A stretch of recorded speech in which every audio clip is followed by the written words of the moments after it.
এই ড্রাগনের ফুলগুলোকে রাতে কভার করে দিয়েছিলাম। সকালে ঘুম থেকে উঠেই কিন্তু এগুলো খুলে ফেলি আমরা। যদিও এই ফুলগুলো সব রাতেই পরাগায়ন করে দেওয়া হয়েছিল, তারপরেও কিন্তু ইচ্ছা করলে দিনেও এগুলোর পরাগায়ন করে ফেলা যায়।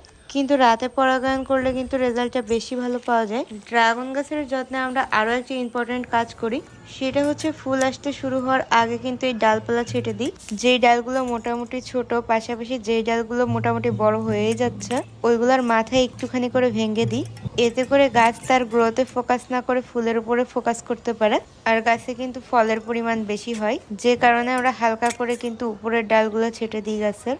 মোটামুটি যেই ডালগুলো একটুখানি নতুন ছিল সবগুলোই ছেটে দিচ্ছি।